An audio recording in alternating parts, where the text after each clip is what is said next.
Good morning. Thank you so much for being flexible with our agenda here. We are starting with the panel, and then when board member Zimmer gets here, we'll be able to have him say a few remarks afterwards. First, I just want to introduce myself. My name is Becca Bunn, and I'm an education consultant who has had the opportunity to support some co-locations, both here in Los Angeles and in New York City. And so this topic is of high interest to me. And I'm very excited that we've got a fantastic panel today. They represent a variety of perspectives. We have to my right, Sean Jernigan, who many of you know. He's the district's Prop 39 guy. If you have anything related to Prop 39, it often goes through Sean and his office. His official title is the Operations Manager for Prop 39 and Portfolio Division for LUSD. He brings a very macro lens to this work, overseeing over 55 Prop 39 sites. Next to Sean, we have Dallas Stewart, and she is the principal of Hamasaki Elementary School. Hamasaki just finished its first year being co-located with a KIPP charter school, KIPP Illuminar, so she has that fresh perspective of having a campus that had been exclusively Hamasaki's space and then adjusting to sharing with the charter and all that that's entailing. Next to Dallas is Steve Benz, and Steve is the principal of Quincy Jones Elementary. I just blanked for a second.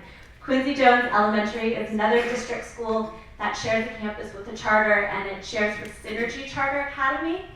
And Synergy Charter Academy and Quincy Jones have a very unique co-location because they actually came together in 2010 when their facility opened. It was a brand new facility, and Synergy had been operating a charter school in the area that had been doing well and wanted to collaborate with the district and intentionally co-locate. So they actually, at the school's opening, Quincy Jones and Synergy by design wanted to be next to each other and work together to collaborate. So that's a very unique experience.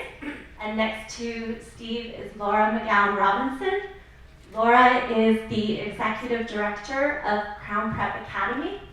And Crown Prep Academy has been co-located with 24th Street Elementary School since 2010. And while it started as a standard Prop 39 co-location, in 2010, the relationship deepened in the last year.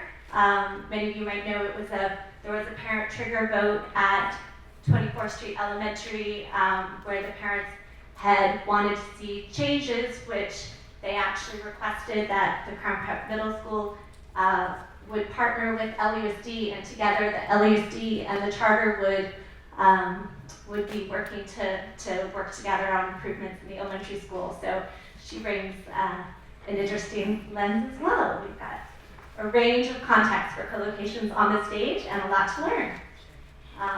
The topic of the panel is just as it states in the agenda, that we're going to find out what's working, what's challenging, and some advice to those schools new to co-location. And I do want to say, while I have some questions here to ask the panelists to get us going, we really would love audience participation and audience questions.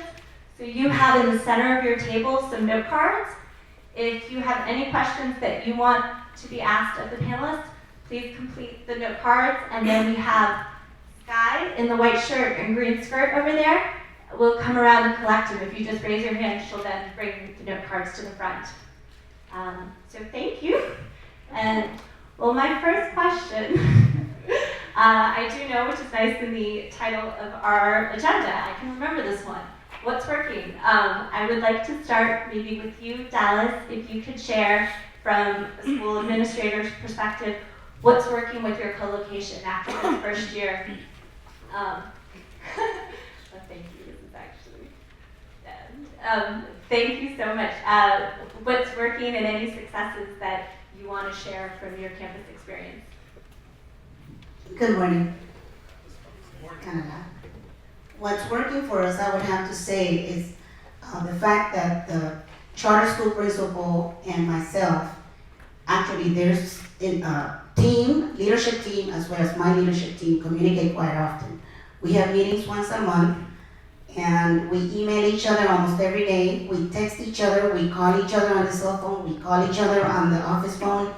We are constantly talking about anything that we see, that we know, that we hear, any problems we may have, and anything that ever happens gets taken care of right away. So we feel that communication is really, really important.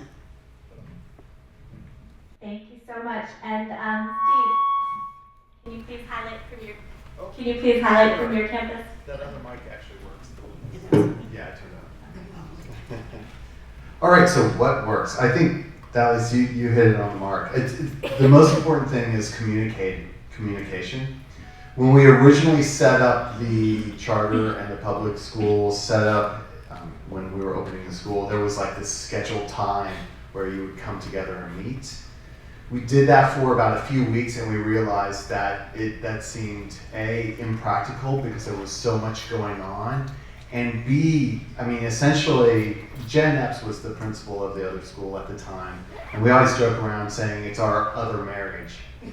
So you have to communicate and communicate regularly. So we were text messaging, we were always on the phone, we would meet. It just didn't matter. She would come to my office, I'd go into her office, we would see each other on campus and so on. So communication is really the essence of it. That's one of the things I would say is most effective. I would say our leadership team, as you alluded to or spoke about earlier, meeting together on a regular basis, and also logistically. Initially, we were much further away from the administrative building, but now we're closer together. And so when we see each other in passing, if we have something that comes up or we need to immediately address something, we can do that then. We also email quite often as well, but we've really sought to include each other in every decision that we make that affects the school school-wide. And so because we've really been intentional about that, I think that we've really seen our relationship blossom and be very, very collaborative. Thank you. Oh, sure. Dallas would like to add something. Go ahead. I'd like to add that the attitude with which things are approached make a huge difference as well, because as a principal, you're hearing from teachers, you're hearing from parents, you're hearing from campus aides, you're hearing from TAs, people who may or may not necessarily agree with the way things are done. And so as the principal, you have to filter that and approach the issue with a good attitude and a can-do attitude. Thank you. And now that we've talked about a couple things that have been working well and collaborative mindset, would love to just identify some challenges that might occur with co-location. And I'd love to ask Sean, given you have a macro lens of, you've kind of seen it all in all the different co-location environments, so what are some common challenges you've experienced? So, thank you. One of the first challenges is to make sure that the school community is informed of what's going on and why. Also, different co-locations are matched under different circumstances. For example, in some cases, there are a sufficient number of unassigned rooms that no enrichment or intervention space needs to be cut. But where those very important spaces need to be cut, that sets the stage for a difficult relationship before people have even had a chance to communicate. And also where you have a new school that is going onto a district campus where there was a need to cut enrichment and intervention space, the growth of that school will present challenges in each year as that cohort advances and more classrooms are needed. I think those kind of stage setting challenges are significant. And so the answer there is to apply a master planning lens to the greater issue of charter school enrollment and the charter school marketplace of schools, if you will, and to look at it as a master plan issue. Where do we expect to see new schools? What do those growth patterns look like? And how do we manage the whole public sector inventory for public students to achieve the highest quality seat for every child? Thank you. Does anyone else want to chime in on any specific challenges on their campus that they've experienced? I was thinking about, I was listening to what you were saying, and one of the things it reminds me again, we're talking about kids. I mean, the biggest issues that you see with any type of co-location does it have to do with kids? Not really, it starts with the adults. So that was the foundation of everything that I kept thinking to myself, if that was my child, so I have 2 kids, and I know how I feel, I want my kids to get the best education, right? Same with the parents, with the charter school that's coming into the campus or coming onto the campus, same with the kids with your school that's coming onto the campus. Everyone wants to get the best education. You're starting with that frame of lens. Then the second part is you have to look within yourself and remember that you have to, like in 2010 when I opened the school, one of the things that I had to do was just think about how did I feel about charter schools and why? And if you think about that time, there was a lot of rhetoric coming from the unions saying how evil charter schools were. So, and how can you not be affected by that constant information and barrage? So I had to back up for a second and realize that I was coming into the situation with a different lens, and I just had to just back off and just say, hey, wait a second. It's really about the kids and about the students. So what was the thing that I was going to start with at the school site? And that was actually thinking that we were in South LA and we have lockdowns and all those situations, starting off with safety. And that was the conversation we started with safety. What we do with all the kids on the campus. Because during a time of crisis, when you have a shootout occurring down the block, you're not going to be picking out which school are you with, right? So everyone has to be on the same page of getting it done, making sure the kids are safe, and making sure the adults are safe. That was the starting point, and that's how we also built trust. Because having that conversation, picking up the cell phone, sending text messages, that's all built on trust between 2 administrators. So we'll be talking more about this throughout the day, but that's, I would say, how we addressed any of the problems starting off. So. And I think you bring up an interesting point. It starts with the leadership and the attitude about it with the leadership. It has an impact on the rest of the school, the stakeholders. And if we're positive, if we're entering a relationship in a positive way, that's going to impact the way the parents interact with each other. That's going to impact the way the teachers interact with each other. But if we come to the work knowing that it's all about the kids and we have a positive lens that we're starting from, that's going to impact the rest of our relationship. Thank you so much. I think that's a really important message, and appreciate you sharing it. And I just wanted to check before we moved on for challenges, if there were any other specific issues that thought had been challenging and interesting strategies for that pretty much.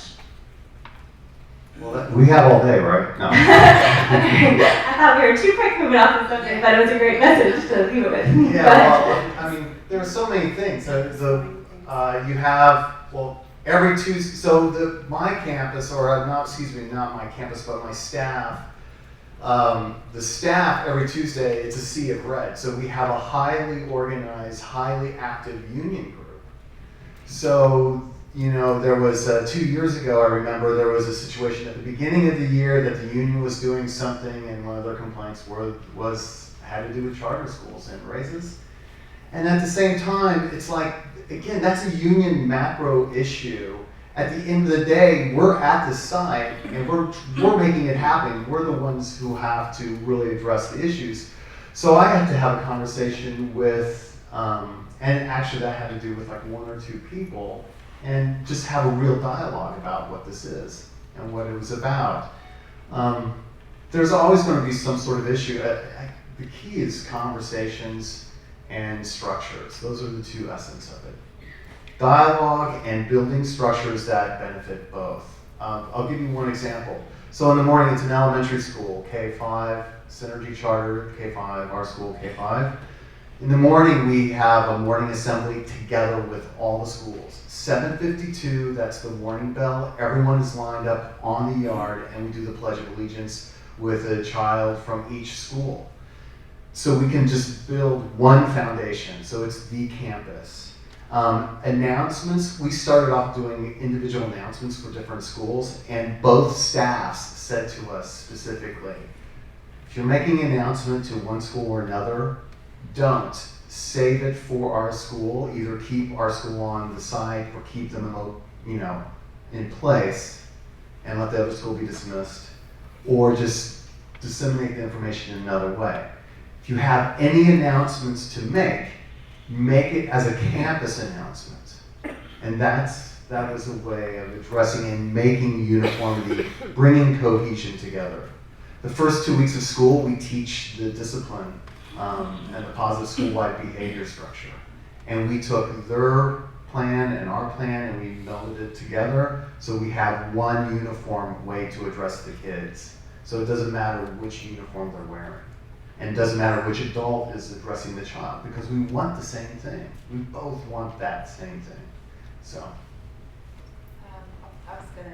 Logistically, there are challenges. We have one cafeteria and 1,000 kids and grades K through 8. So we had to really sit down together and talk about schedules. How long is one group going to be in the cafeteria, when that transition needs to happen. And sometimes it gets bumpy, but we have to be patient with one another. But when you have a large group of kids and lots of different personalities and you have different schedules set up, things don't go to plan, what's going to be our plan B? And how are we going to get through this? And then also recess. How do we plan that? We're having PE at the same time you're having recess. How do we train the kids not to go to this side of the field because they're engaged in instruction right now? And how do we do that? But we're still a family. So it's not us and them, but it's how do we work together in this space? But having such a large group of kids in a very small cafeteria presented challenges, but we've made it work. But that's one of the challenges that we've had. Thank you. And all these challenges being identified, just wanted to share with the audience the good news. You've probably seen your agenda. We'll have some lessons learned breakouts during the day that really dig in deeper to each of these topics, such as schedule coordination. And I wanted to, now that we've talked about some challenges and you all have shared some strategies to mitigate them, want to talk about some opportunities, some positives or benefits that any of the campuses have experienced with co-location. Are there any positives that bring with sharing sharing your space with another school? We both had some funding opportunities, and because we are now working together in partnership, we both have been able to benefit from that. So our kids have been able to go on field trips that they may not have otherwise been able to attend because of our unique partnership, and vice versa. Parent education opportunities, outside vendors coming in or outside nonprofit agencies coming in, and we both tell each other, hey, so-and-so's coming in this week. You might want to announce to your parents that they're having this event. Join us. So we've really tried to take down that wall of this is what we're doing and that's what you're doing, and figure out what we can do together. And that again has fostered a relationship of collaboration with our parents as well as with our kids. We're at the end of our first year, so we, I think, are just now realizing that there are opportunities out there. We've had some parent workshops that have been open to all parents, and some of the charter parents have attended our workshops. And we've had a couple of activities that we have invited their students to, and they haven't attended all of them, but they know that they're open to attend. But, you know, going forward, we know that there could be some opportunities out there for some shared professional development. Not sure, you know, perhaps some of the community partnerships could work for both schools together. But again, we're on a learning curve, and we're just happy that this year is over and that we did well and that everybody's happy. So we know that there's opportunities out there. We're just looking forward to that. Go on back. You know, another comment? Well, I mean, this is it. We're going into our 5th year, so there we have. After 5 years, you see quite a few benefits. The first, as we continue to grow. How many out there? Do you guys have plenty of money at your school site? You don't need any more money. Everything's good. So I don't know about you. Well, I do actually. I'm just. We need more resources, and the great thing about having 2 schools is that you can parlay the resources from both schools. So, for example, talking about partnerships, we're able to bring in partnerships with like the LA Philharmonic and Music Center and all these organizations, and we have done is tied them in with the charter school. So the entire grade level with both schools can participate with that partnership. And vice versa, they have partnerships where they brought us into it, and then we take advantage of that. So 5th grade. So this year we have the Natural Science Center, Natural History Science Museum is coming in to do a week-long thing at our location, our campus, with both 5th grade classes. So those are real benefits that you can, you know, make the most of. So.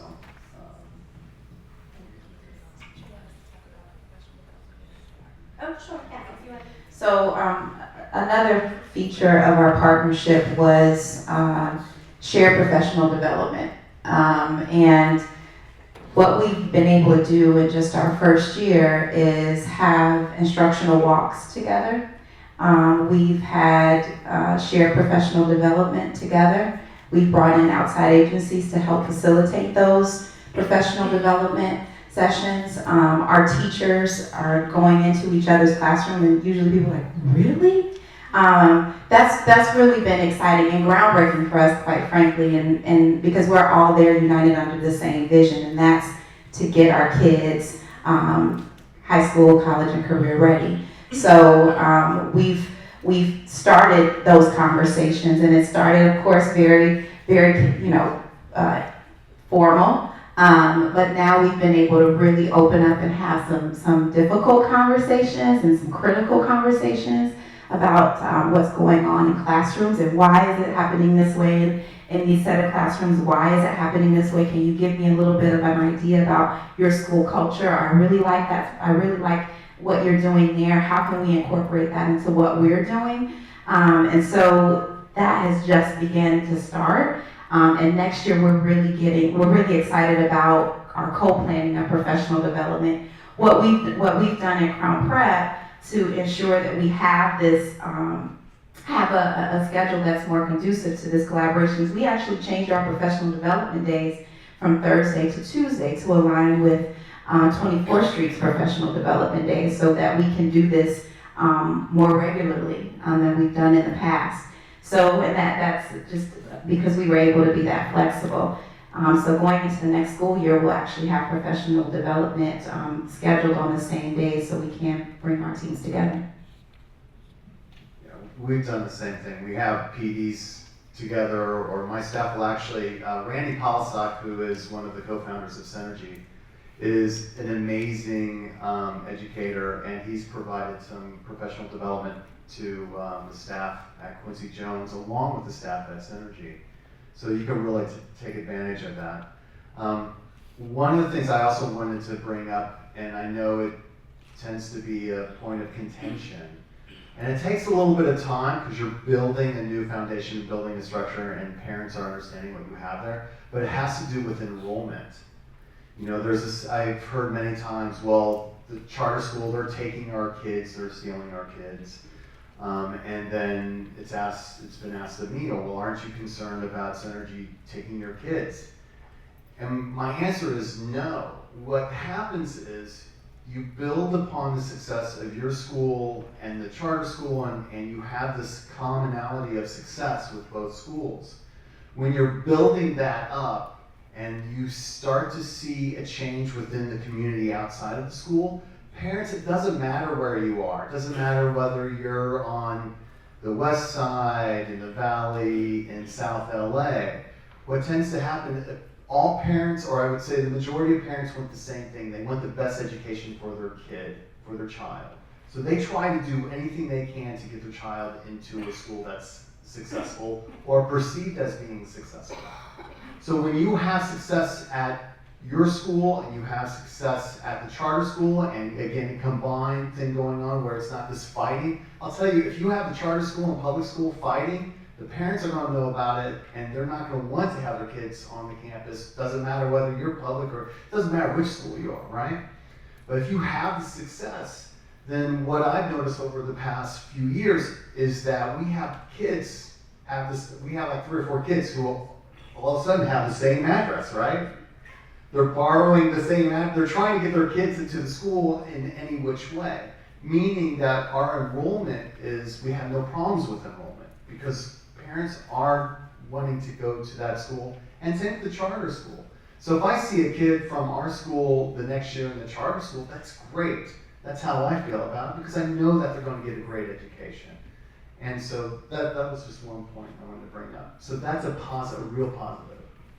And we appreciate that because that can, as many of you know, kind of be a common challenge in co-location, is trying to balance that collaboration and all the benefits with also, if any schools, and it's probably more felt in maybe a declining enrollment geographic area, but I really appreciate your attitude and mindset about that. And Dallas, your school is serving the same grade levels as your co-located charter, correct? Even though The charter is K2. Well, they're adding second grade next year. This year it was just K1. And we're pre-K 6. And some of our pre-K students are going to be attending the charter, and the rest are going to be attending our school. But enrollment has not been an issue for us either. Initially, we may have had about 4 students that moved over to the charter. And my attitude about that is that parents have choice. Parents can put their students wherever they want them to go. And so that's my motto to my teachers. Remember, parents are going to select where they want to send their children, and there's nothing we can do about that. And as Steve said, they're going to receive a great education at Hamasaki, and they're going to receive a great education at the next school. So it hasn't really been a major issue for us. I've been at Hamasaki 4 years, and our numbers have not fluctuated high and low too much. thank you. And one other question I wanted to ask before we go to the audience, and where did Sky go with audience questions? Have we had some submitted to Sky? Sorry? If you have your questions, please hold them up. Yes, please hold them up for Sky if you do have questions. And while she's collecting them, I wanted to just check, and this may be more for Sean and Dallas. Dallas being first year co-location, and Sean, again, seeing so many campuses throughout the city with co-location in their first years. What resources do you think either were helpful as you entered new co-location, and or in an ideal world, if you had a wish list, would have been even extra helpful to making the co-location smoother and working as best as possible?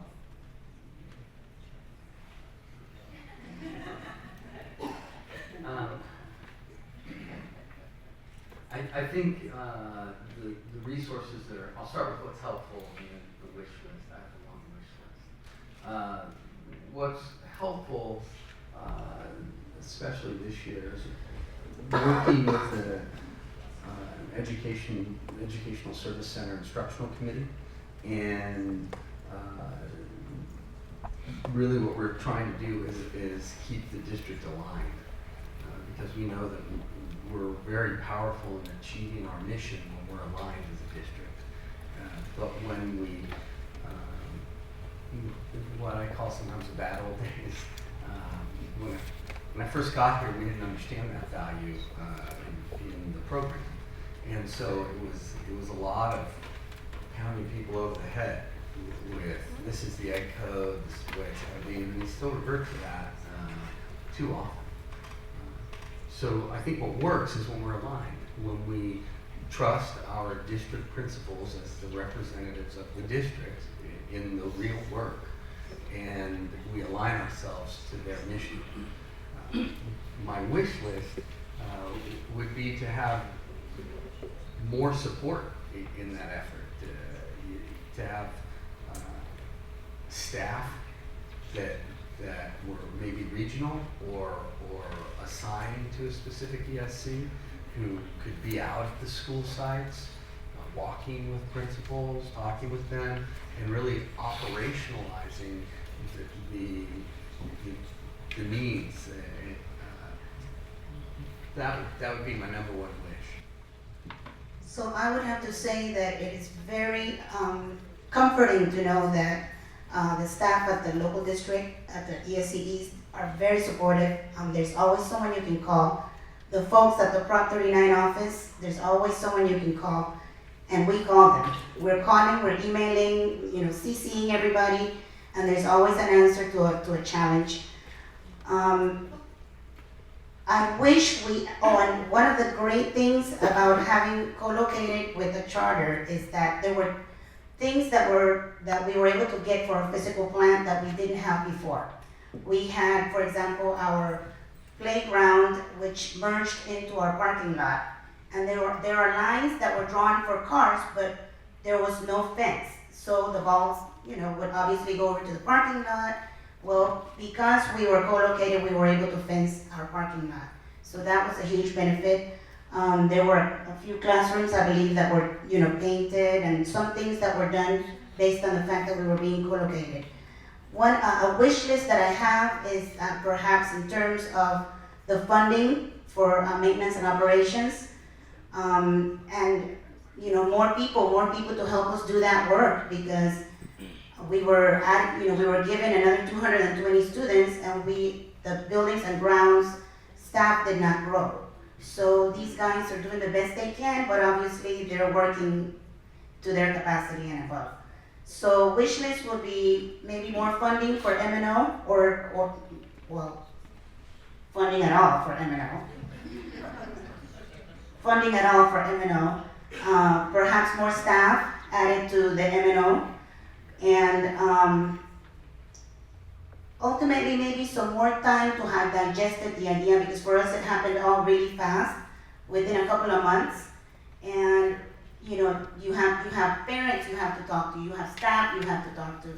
And this is a really important thing, that we're putting another school into a building. It would have been nice to have had a year to maybe think about it and just understand it, learn about it, and so that at the end, when it was all going to start, the staff would feel a little more comfortable, and you could get rid of all the any attitude or information that was not positive. I'm listening to what you were saying about M&O. Here are two things that you might want to check into, which I discovered last year, was that cafeteria manager, based upon the number of students that they're served, they get their pay accordingly. What happened was from food services, they were not counting the charter school students, which was not fair to the cafeteria manager. So that's something that you would definitely need to check and make sure that the cafeteria manager is really, food services is counting for your campus. See, again, designating campus, not school. That your campus is serving the total number of students, and they're recognizing that. The second thing is also with M&O. M&O does the same thing. Sometimes they just focus on the school location code, which would just be our kids, so they think that only those are the kids being served. So those are the conversations that you're going to have to continue to have with the supervisors in M&O, wherever that area is, wherever you are. Okay. So I need to expand my wish list. My first wish is the same as Dallas's wish, which is that very specifically, the pro rata share funds that charter schools contribute to cover costs of operations and safeties relevant to the facility, are 100% applied to the campus. That's not the case there. It's about 48%. Maintenance and operations, so now you look at, they're working with 48 cents on the dollar, and they're going through significant cuts. So there are two things following up on your comment. The first thing is an allocation sheet that shows how much of the total enrollment of the campus has been used in figuring out how many hours of M&O service is applied to your campus. The second thing you'll need is the cleaning schedule, which by district policy is supposed to be reviewed every year. So you take the allocation and the cleaning schedule and say, okay, now how are we going to apply this allocation of resources to this campus on this schedule? And if both the charter and the district administrator are present for that conversation, we have a more transparent, more positive process. But the big idea is apply all the money to the school site. It's not a very complicated idea, but it's incredibly hard to get that done. I guess I'll leave it at that. I just wanted to clarify that so you have the tool when you go back to the campus. And of course, you can always call our office or email us, and I'm happy to provide that detail for you or facilitate it if you're having trouble getting that. And thank you. And so, that you're sort of recognizing that challenge internally in LUSD of getting the money to the school sites, then do we think that's being worked on? Is that where? Oh, that's yes, that's been, honestly, it's been one of the chief obstacles and struggles for the past 3 years. Been trying to get that fully funded, and obviously we're not there. So it's a challenge for the senior leadership of the district. And I'm now going to go to a couple of questions that came from the audience. And sorry, Sean, you're in the hot seat because this one's at you again. Can you share if there's criteria set by LUSD for the host school regarding what classrooms and how many they can reclassify as enrichment centers or parent centers?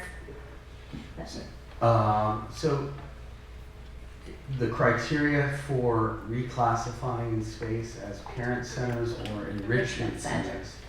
So I'm not clear on that criteria because as a result of the December 2010 court order, all non-exclusive use instructional space must be considered when co-locating a charter school on a district campus via Prop 39 area code 47614. So from my perspective, that criteria I think is an important in planning, but it would not change the district's legal obligation to consider that space for charter instruction use. Thank you. One other question from the audience is, this is presumably more for the site administrators. How do you support each other, specifically working through communicating issues to respective school communities? So parents, teachers, and other community stakeholders. And How do we support each other?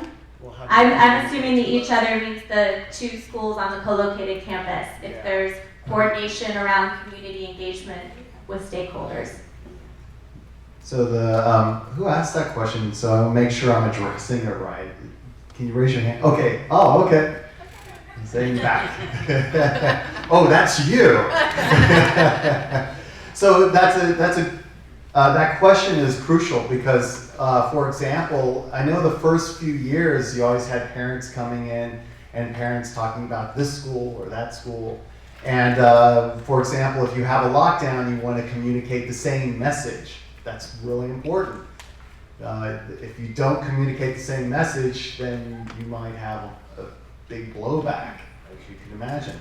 So first thing, the thing that we do in terms of communication, whether let's say it's something serious like a lockdown, how we're going to communicate that to the parents, that would be an immediate conversation that we have between myself and the other principal at the school.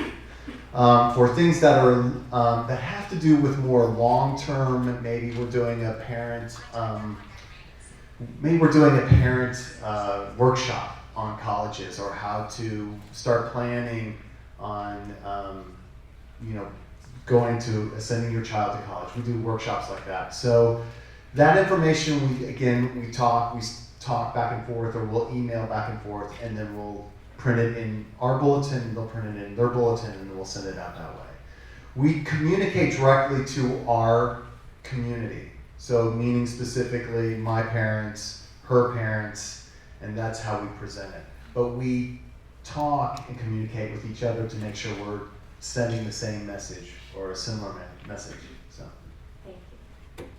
Does anyone else have anything to? And so just to piggyback on what you said, our school has shared a lot. For example, when we have the California Shake, we have a big drill coming up, we'll share forms with the charter school. We'll say, this is what we're going to be sending our parents, and this might be something that you might consider using, or something like it.